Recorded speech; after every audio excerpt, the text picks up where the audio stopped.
1991 সালের 27 ফেব্রুয়ারির রাত একটা ঘোষণার অপেক্ষায় পুরো দেশ, চোখ টেলিভিশনের পর্দায় আর মনোযোগ রেডিওর স্পিকারে। জানার আকাঙ্ক্ষা একটাই, কার হাতে যাবে রাষ্ট্র ক্ষমতা। অপেক্ষা শেষ হলো। ঘোষণা এলো বেগম খালেদা জিয়ার নেতৃত্বাধীন বাংলাদেশ জাতীয়তাবাদী দল বিএনপি পঞ্চম জাতীয় সংসদ নির্বাচনে বিজয়ী।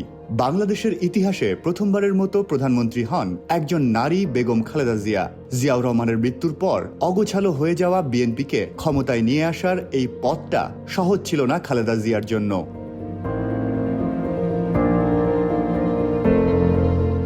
1981 সালে মাত্র 36 বছর বয়সে বিধবা হন খালেদা জিয়া। তখন তিনি ছিলেন রাজনীতির বাইরে থাকা একজন গৃহিণী।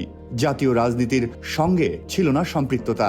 জিয়াউর রহমানের মৃত্যুর পর বিএনপিতে যখন নেতৃত্বের সংকট, অভ্যন্তরীণ ক্রন্দল এবং বিভাজন প্রকট হয়ে ওঠে, তখন দলীয় নেতাকর্মীদের অনুরোধেই রাজনীতিতে সক্রিয় হন খালেদা জিয়া।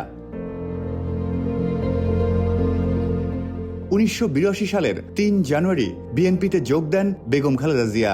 সেখান থেকে 1983 সালে ভাইস চেয়ারম্যান আর 1984 সালের 10 মে দলটির চেয়ারপারসন নির্বাচিত হন তিনি। সে সময় বিএনপির একাংশ তৎকালীন সামরিক শাসক জেনারেল এরশাদের সঙ্গে সমঝোতার পথে হাঁটলেও আপোষ করেননি খালেদা জিয়া।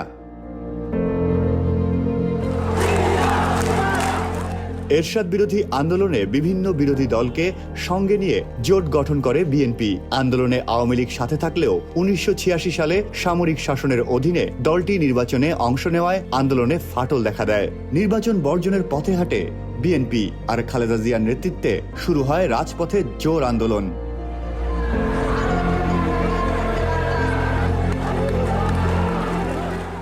এরশাদ বিরোধী আন্দোলনে একাধিকবার গ্রেপ্তার হন খালেদা জিয়া। তবে কারাবরণ, দমনপীড়ন কিছুই হটাতে পারেনি তাকে। বাংলাদেশের সাধারণ মানুষের কাছে পরিচিতি পান আপসী নেত্রী হিসাবে। এই জনসমর্থনের প্রতিফলন ঘটে 1991 সালের পঞ্চম জাতীয় সংসদ নির্বাচনে। খালেদা জিয়া নেতৃত্বাধীন বিএনপি 300টি আসনের মধ্যে 140টি আসনে জয়লাভ করে। খালেদা জিয়া হন বাংলাদেশের প্রথম নারী প্রধানমন্ত্রী।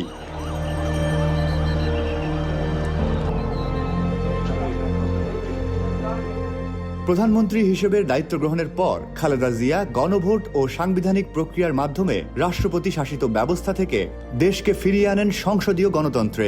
একজন গৃহিণী থেকে রাষ্ট্রের শীর্ষ নির্বাহী, খালেদা জিয়ার রাজনৈতিক যাত্রা বাংলাদেশের রাজনীতিতে এক ব্যতিক্রমী অধ্যায়। তার মৃত্যুতে দেশের রাজনীতি হারালো এক সময়ের শক্তিশালী, বিতর্কিত এবং অস্বীকার্য এক নেতৃত্বকে।